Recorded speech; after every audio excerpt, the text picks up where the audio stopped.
cromosoma Y. No hay otro cromosoma Y que se pueda, digamos, expresar más que el alelo comprometido. Entonces, digamos, todos los varoncitos que nacen de un padre con un gen mutado, todos van a ser la infertilidad.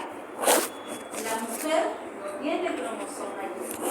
Por lo tanto, el padre puede ser afectado, pero la mujer nace completamente sana, ¿cierto? Completamente sana y tampoco transmite la enfermedad a sus descendientes porque no tenemos cromosoma Y, ¿no? Es forma de cómo podemos adquirir la enfermedad. ¿Estamos de acuerdo en eso? ¿Algún comentario, duda, opinión? De pronto algo que les hayan visto en la práctica, que lo hayan leído. ¿Listo? ¿Estamos de acuerdo? 5. Herencia ligada al cromosoma Y, todos los varones enfermos, todas las mujeres sanas. Ahora en relación a la herencia poligénica. Bueno, como ven acá, la herencia poligénica se refiere a un conjunto de genes que van a participar para la manifestación de un fenotipo en particular. ¿Sí? Generalmente nuestros rasgos son de herencia tipo poligénica, generalmente, ¿no es cierto? De pronto el color de nuestros ojos no es exactamente igual al color de ojos del papá o al color de ojos de la mamá. Probablemente haya ciertas pequeñas variaciones que no son perceptibles a simple vista, pero que las vamos a tener. O el color de nuestra piel, o el tipo de cabello, o el color, etc., ¿no? Entonces, generalmente los rasgos, las características, los atributos físicos que podamos tener, generalmente son de herencia de tipo poligénica. Son muchos genes, estos van a contribuir en la manifestación de un fenotipo en particular, ¿no? Y cada uno de estos genes pueden estar ubicados en cromosomas distintos. Por ejemplo, acá tenemos el color de ojos, como habíamos mencionado, el color de la piel, no todos en la familia tenemos el mismo color de la piel. Otra definición, digamos, es la herencia multifactorial. La definición de herencia multifactorial simplemente viene a ser cuando los factores medioambientales van a influir sobre la herencia poligénica. Es decir, factores medioambientales que van a influir en la expresión o no de determinados genes, dando lugar a ¿qué? A una herencia multifactorial. Entonces, por ejemplo, acá tenemos ese cuadrito de herencia multifactorial. El 5% de la población infantil, por ejemplo, tiene malformaciones congénitas de tipo multifactorial. El labio leporino, por ejemplo, no todo tiene que ver con alteraciones genéticas, cromosómicas, sino también que ahí, por ejemplo, influye exposición a ciertos compuestos químicos, radiaciones, por ejemplo, que son factores externos que pueden influir genéticamente en el desarrollo de la adultez en particular. En los adultos, ¿no? En los adultos también tenemos el 60% de la población adulta padece de alguna enfermedad y más del 60% de estas enfermedades son de tipo multifactorial. No solamente hay una condición genética de por medio, sino también hay factores medioambientales que pueden influir para la expresión de ese gen. ¿Qué enfermedades del adulto? Las más conocidas, ¿no? Diabetes, hipertensión, hipotiroidismo, epilepsia, esquizofrenia, en fin. Bien. Malformaciones congénitas. Entonces, las malformaciones congénitas son defectos congénitos que se dan durante la embriogénesis. Y la embriogénesis, ¿hasta qué edad gestacional se da? ¿O cuál es la etapa de la embriogénesis? ¿Hasta qué edad gestacional va? ¿Quién me dice? ¿Hasta qué etapa? ¿Hasta qué edad gestacional? Hasta la octava. ¿Sí? Hasta la octava. Entonces, cuando salimos embarazadas, pues tenemos que tener mucho cuidado esas primeras 8 semanas de vida intrauterina, porque cualquier factor puede influir en el desarrollo de nuestro bebé y condicionar alguna malformación. infección, como por ejemplo, si yo quiero algún tipo de infección viral, ¿no?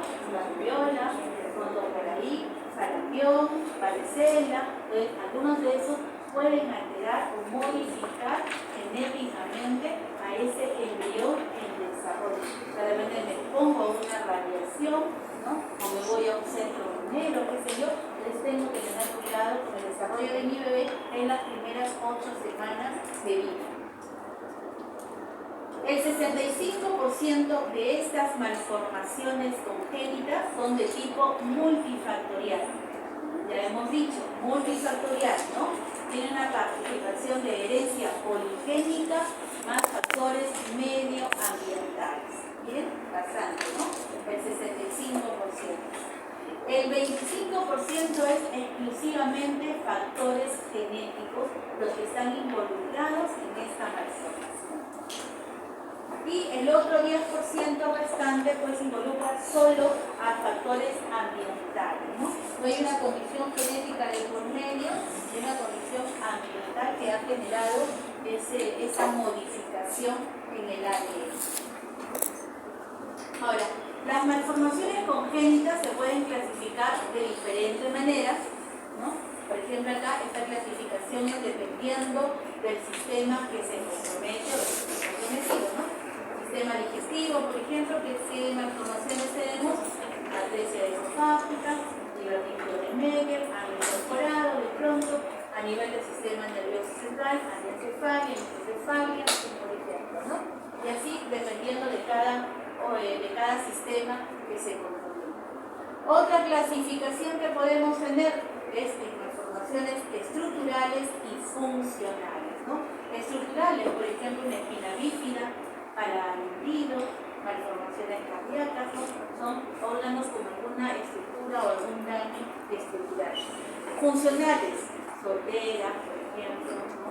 Ceguera, podemos encontrar ahí. Y la otra forma de clasificar las malformaciones congénitas es ya desde el punto de vista genético propiamente dicho, ¿no? Alteraciones de los cromosomas, por ejemplo. Y me dice cuál es la alteración cromosómica más frecuente. Tenemos dos tipos de alteraciones estudiadas, ¿verdad? Tenemos dos tipos de alteraciones cromosómicas, las numéricas y las estructurales. ¿Cuáles son las más frecuentes? Las numéricas. ¿Las numéricas o las estructurales? Las numéricas, muy bien. ¿Y dentro de las numéricas cuáles son las más frecuentes?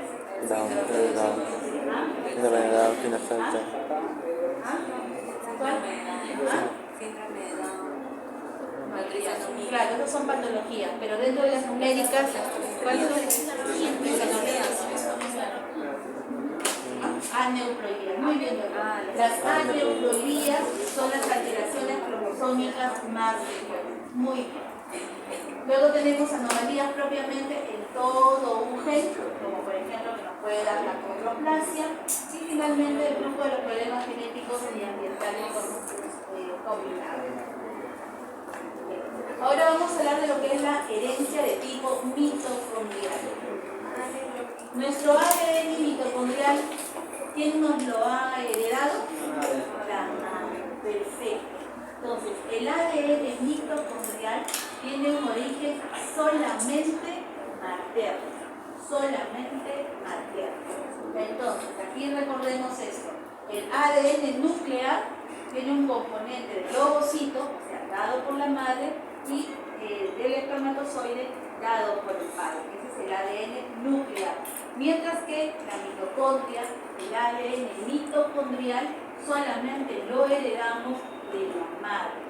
Por lo tanto, pregunta sencillísima: si el ADN mitocondrial del padre está patológico, enfermo, ¿quiénes se van a enfermar? ¿Los hijos o las hijas? ¿Ah? Ninguno. Perfecto, doctores. Ninguno. Si el padre tiene el ADN mitocondrial afectado, ese ADN mitocondrial paterno no nos lo va a heredar. Por lo tanto, nosotros recibimos solamente el ADN por línea materna. Por lo tanto, todos los hijos van a nacer sanos, ¿no? Claro, siempre y cuando la madre también sana, ¿no? Si ambos son, si la madre es sana y el padre es enfermo, la madre es sana, todos los hijos van a nacer sanos. Muy bien. Y por el contrario, si tenemos que la madre es la portadora, la afectada, y el padre es enfermo, ¿quiénes se afectan? ¿Los hijos, las hijas, ambos, ninguno? ¿Ah? ¿Quiénes se afectan? Todos, perfecto, todos, porque tanto los hijos como las hijas van a recibir el ADN mitocondrial de esa madre. Bien sencillo, ¿no, chicos? Ustedes están pero entonces, tenemos acá la mitocondria, y ahí vamos a tener al ADN mitocondrial. Sabemos que este tiene un tipo circular, no está unido a proteínas. Este ADN mitocondrial es importante porque va a dar lugar a la síntesis del ARN mensajero. Y este ARN mensajero, que es, digamos, estimulado por este ADN mitocondrial, es importante porque va a inducir a la síntesis de ATP. ¿Y qué es el ATP? La principal fuente de energía en la célula, ¿verdad? Si no es la principal fuente de energía en una célula, la célula se deteriora, se muere o se transforma en una anormal. Bien, eso es lo que ya ustedes me habían mencionado, la diferencia entre el ADN nuclear y el ADN mitocondrial. El ADN nuclear, pues lógicamente va a estar en el núcleo y tiene un origen tanto materno como paterno. Mientras que el ADN mitocondrial, lo encontramos en el mitocondria, y solamente tiene un origen materno, ¿cierto? Bien. Y acá está lo que ustedes también ya saben, ya me lo han mencionado. Padre afectado, padre sano, padre no afectado, madre afectada, la madre va a transmitir a sus hijos su ADN mitocondrial afectado, por lo tanto, todos los hijos van a salir con la anomalía, todos salen enfermos. 100%. Por acá tenemos padre afectado, madre sana, no pasa nada, ¿no? Salvo que este padre afectado se una a una mujer afectada también. Entonces ahí los hijos pues van a salir también 100% afectados, pero no por el padre, sino por la madre. ¿Se entendió? ¿Algo que quieren que vuelva a repetir? ¿Todo está claro? Todo está claro. Bueno, esto es lo mismo, ¿no es cierto? Lo que ya habíamos mencionado. Ahora, la herencia mitocondrial se considera que es atípica, primero, porque es una herencia solo de origen materna. Se hablan de algunos términos genéticos como segregación replicativa, homoplastia y heteroplasia. Bien, entonces, ¿en qué consiste la segregación replicativa y la segregación aleatoria? Entonces tenemos que la madre, ya hemos dicho, la madre afectada tiene ADN mitocondrial afectado en sus genes, ¿ya? Ahora, puede ser que todo el ADN mitocondrial esté afectado, entonces todas las células que entran en división van a estar afectadas, pero de pronto algunas células de esta madre no es que tengan toda su ADN mitocondrial afectado, sino que hay un porcentaje de células sanas y un porcentaje de células enfermas. Entonces, esta madre tiene más o menos células sanas y células enfermas en relación al ADN mitocondrial, empieza a repartir su ADN mitocondrial entre sus células hijas, empieza a repartir su ADN, pero la repartición la hace al azar, ¿no? Por decir, si yo tengo 10 ADN mitocondriales en cerdos, de pronto le doy a mi hija acá, le doy 2, a esta hija le doy 3, a esta hija no le doy nada, y a este hijo le doy 5, por ejemplo. Entonces, mi ADN mitocondrial lo reparto simplemente al azar entre mis células hijas, ¿ya? Eso es lo que se refiere en relación a la segregación aleatoria, una repartición al azar del ADN mitocondrial defectuoso. Entonces, como vemos aquí, vamos a encontrar células completamente sanas que han tenido la suerte de no recibir ADN mitocondrial afectado.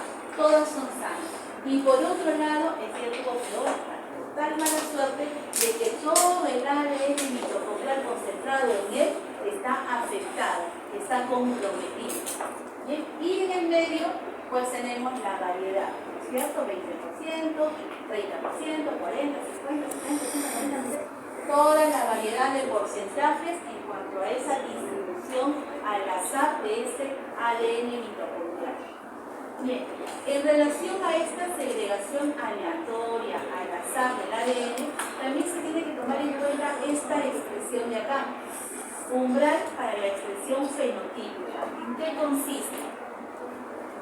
Bueno, se refiere a la concentración mínima de ADN mitocondrial defectuoso que se necesita para que se produzca la enfermedad. ¿Sí? Entonces, el umbral va más o menos determinado y que tiene que estar por encima del 50%. Por encima del 50% de ADN mitocondrial afectado, probablemente se manifieste la enfermedad. Y a mayor concentración de ADN afectado, más riesgo y más severa será la enfermedad, ¿no? Y mientras que menos ADN mitocondrial afectado tengamos, probablemente vamos a nacer sanos, ¿no? Así de sencillo. Bien, y en relación a lo anterior, pues se salen estos otros dos términos, homoplasmia y heteroplasmia. ¿A qué se refiere homoplasmia? Es, digamos, el todo o nada, a eso se refiere, ¿no? Tengo mi célula afectada de ADN mitocondrial, ¿no? Y también hay ADN mitocondrial sano. O sea, acá la célula tiene ADN sano y ADN enfermo. Entonces, ¿a qué se refiere con homoplasmia? Que todos los sanos se van a una célula y todos los enfermos se van a otra célula. Simplemente eso, ¿no? Es una distribución del todo o nada del ADN mitocondrial. Es heteroplasmia, la variedad, ¿no? Hay células que van a recibir un poco más, la mitad o mucho ADN mitocondrial defectuoso. Es esa variedad, la heteroplasmia. Bien. ¿Algo ahí? ¿Alguna pregunta? Quizás algunas enfermedades de herencia mitocondrial, como el síndrome de Melas y la neuropatía óptica de Leber, ¿no? ¿Alguna pregunta o comentario en relación a lo anterior? ¿Claro? Bien. Ahora, ¿qué es la epigenética? A ver, ¿quién me dice qué es la epigenética? ¿Alguien quiere participar? A ver, doctor. Afectado por cuando se altera la información genética, pero alterado por el medio ambiente. Ya, sí, pero no solamente el medio ambiente, ¿ya? No solamente el medio ambiente, porque eso ya más o menos sería como una herencia multifactorial, ¿no? Entonces, en la epigenética, epi ya saben qué significa sobre, todo aquello que está por encima de la genética. ¿Qué quiere decir eso? Que, digamos, en nuestro medio interno hay compuestos químicos, hay proteínas que van a, digamos, actuar sobre un grupo de genes, facilitando su expresión o anulando su expresión, modificando su expresión, la capacidad que tienen de expresarse. Esa es la epigenética. Pero no van a modificar nuestro material genético. O sea, no hay una mutación como tal. No la van a modificar. Solamente van a influir en cómo se expresan, en qué momento se van a expresar, en qué células se van a manifestar, en qué momento, ¿no? Esa es la epigenética. No modifica la secuencia ADN, no la muta, ¿ya? Bien, entonces hay algunos,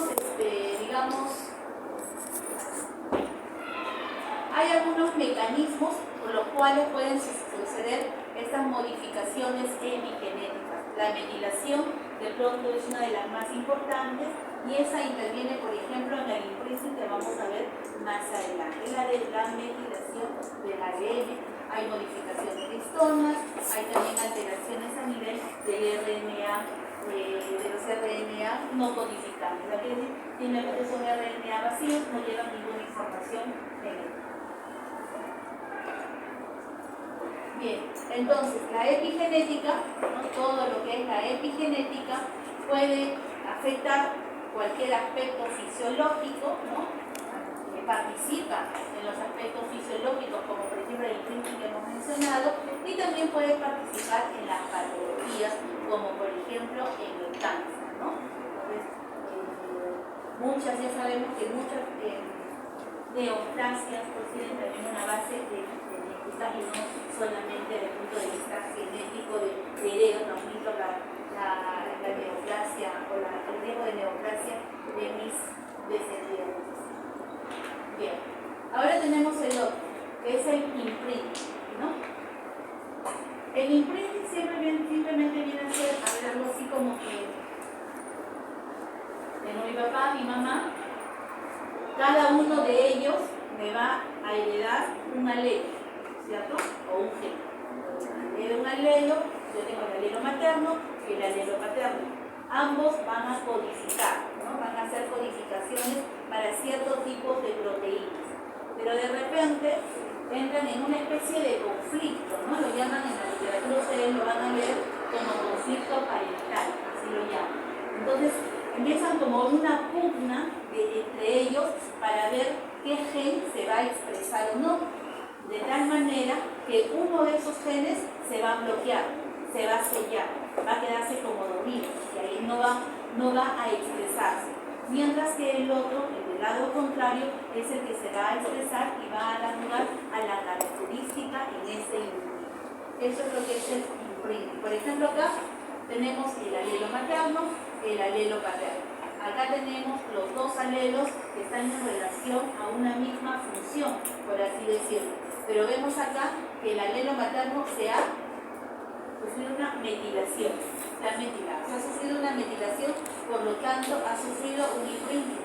Que quiere decir que este alelo de acá no se va a expresar y se expresa solo el paterno, ¿no? Por otro lado, acá tenemos el alelo materno, el alelo paterno. Este ha sufrido una metilación, se bloquea, sufre un imprinting y este de acá es el que se manifiesta. Así de simple. Ejemplo de acá de alguna patología de imprinting, por ejemplo, es el síndrome de Prader-Willi y el de Angelman, y está involucrado el cromosoma 15. Bien, ahora en relación a la disomía uniparental. ¿Qué es la disomía uniparental? Sabemos que tenemos el espermatozoide con sus 23 cromosomas, por otro lado el ovocito con sus 23 cromosomas. Nosotros tenemos que recibir los cromosomas 23 maternos, 23 paternos, ¿no es cierto? Entonces, uno materno, uno paterno. Pero ¿qué sucede en la disomía uniparental? Tengo paterno, tengo materno y esto va a mi hija. Pero de pronto, ¿qué sucede? Mi hija solamente recibe del lado paterno, por ejemplo, ¿no es cierto? Recibe uno del lado paterno y ese uno se duplica, ¿sí? Eso es lo que es la disomía uniparental. Y también hay la otra forma de la disomía, en donde tengo paterno por un lado, tengo materno por otro lado, y mi hija recibe solo las dos cromátides hermanas de uno de los progenitores. Pues vamos a verlo mejor con ejemplos acá. Entonces acá tenemos el padre, tenemos la madre, veamos acá. Este es el huevo o cigoto. Vemos que este ser no ha recibido ningún cromosoma del padre y solamente ha recibido los cromosomas de la madre. Estos dos cromosomas son maternos, pero diferentes entre sí. Por lo tanto, a esto se le llama una heterodisomía. Por ejemplo, eso de ahí es un ejemplo de heterodisomía, ¿no? Ha recibido los dos cromosomas de una misma línea, en ese caso de la madre, pero los dos cromosomas son diferentes. Heterodisomía. Ahora, esta disomía uniparental se puede dar tanto en las células somáticas como en las células sexuales, ¿no? Pero es mucho más agresiva cuando se comprometen los gametos, cuando se comprometen las células sexuales. Cuando se comprometen las células somáticas a nivel de autosomas, generalmente el sistema inmunológico, la apoptosis celular, puede parar el proceso, lo puede contener, pero cuando se trata de los gametos es un proceso que avanza, no puede ser controlado, es mucho más agresivo. Entonces aquí vamos a ver en relación a la meiosis, bueno, vamos a tomar como ejemplo a la meiosis, que es un poquito más complicado. Entonces, tenemos aquí una tétrada, ¿verdad? En la meiosis. Tenemos la meiosis 1, la meiosis 2, y en la meiosis 1 es donde solamente sucede la duplicación del material genético, más no en la meiosis 2. En la meiosis 2 no hay duplicación. Pero bueno, tenemos acá una anomalía de la meiosis 1. ¿Qué tenemos? Acá tenemos nuestra tétrada en la etapa de profasia. Entonces, tenemos la tétrada y estos cromosomas tienen que irse, este cromosoma a este polo y este cromosoma al polo siguiente, entonces al polo opuesto. De tal manera que al final de la meiosis 1, ya saben ustedes que vamos a obtener dos células genéticamente distintas, diferentes, y cada célula está constituida de 46 cromosomas, ¿cierto? Eso es lo normal en la meiosis 1. Pero ¿qué pasa en el caso de estas disomías? En el caso de estas disomías hay una no disyunción de los cromosomas. ¿Qué quiere decir? Que no se reparten adecuadamente los cromosomas hacia los polos opuestos de la célula para dar dos células diferentes. Entonces, acá tenemos, como ha habido una no disyunción, todos estos cromosomas han pasado a una sola célula, de tal manera que la otra célula hija queda sin cromosomas. Sin cromosomas se llama nulisómico, ¿no? Y como acá ha pasado los dos cromosomas, se llama disómico. Ahora, ¿qué es lo que sucede? Estas células así pasan a la meiosis 2. Muy bien, en la meiosis 2 sabemos que de estas de estas dos células tengo que obtener 4 células. Pero 4 células haploides o diploides. ¿Ah?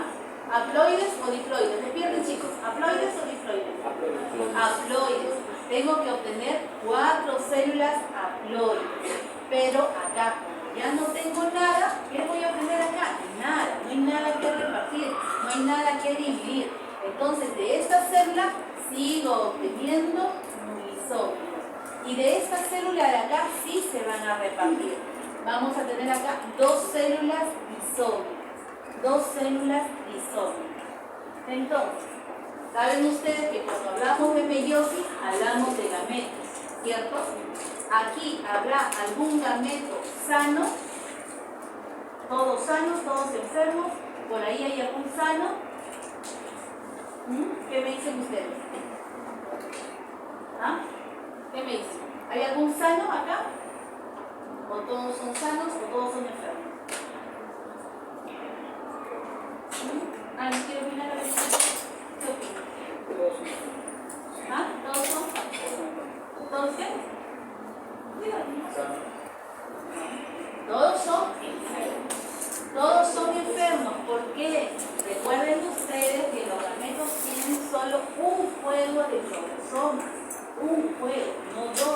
Y acá vemos que tiene 2 juegos de cromosomas, y acá no hay ninguno. Entonces los 4 gametos en este caso son enfermos. Por lo tanto, tenemos acá otro gameto. Digamos que estos sean los espermatozoides enfermos y este es el ovocito que está sano. Viene, sucede la fecundación y ¿qué tenemos? Como todos estos son enfermos, los resultados también van a ser patológicos. Si este ovocito sano se une con estos disómicos, vamos a obtener las trisomías.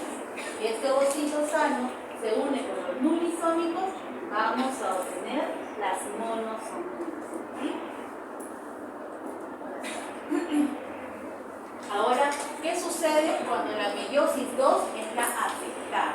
Tenemos la tétrada, esta se repartió adecuadamente en cada una de estas células, 2 células hijas diferentes, cada una de ellas con 46 cromosomas.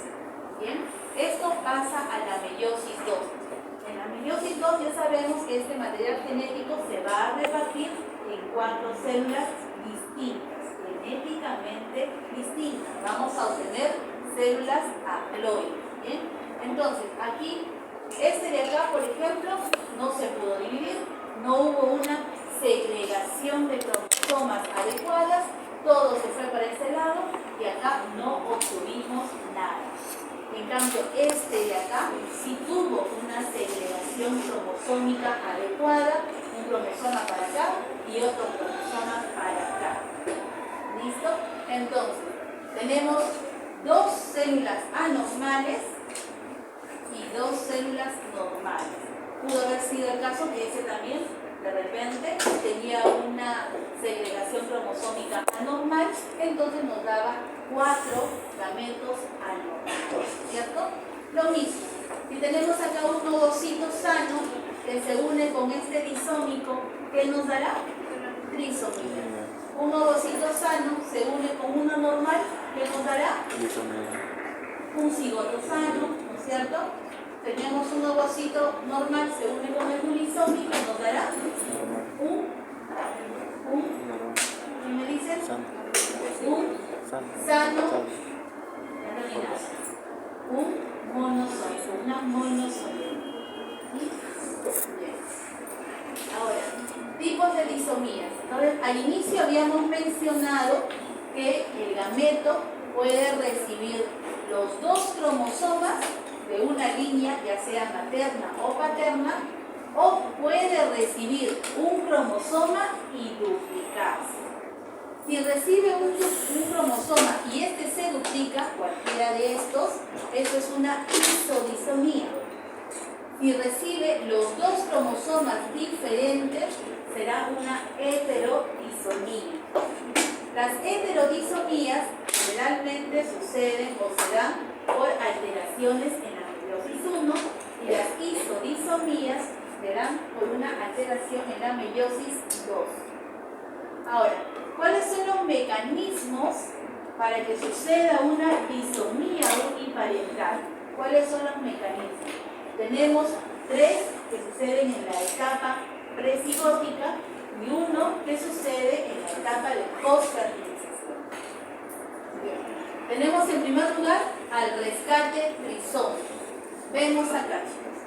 Padre normal, madre disómica. Se unen estas células, me da una trisomía, ¿cierto? Pero acá dice rescate. ¿Qué quiere decir rescate? Que la célula lo que va a hacer es anular uno de los cromosomas, en este caso anula al cromosoma paterno, de tal manera que nos quedan los cromosomas maternos diferentes. Esto es una heterodisomía. El resultado es una heterodisomía. Vemos acá, padre nulisómico. El gameto, la madre, aporta un solo juego de cromosoma. Un cromosoma, ¿no? ¿Captamos? Bien, aportó acá. Este cromosoma se va a duplicar. Entonces, esta célula tiene cromosomas maternos duplicados. Y el que entonces tiene cromosomas estrictamente iguales. Eso se denomina isodisomía. Ahora, en relación a la complementación gamética, bueno, tenemos un padre disómico, ¿no? Y una madre nulisómica.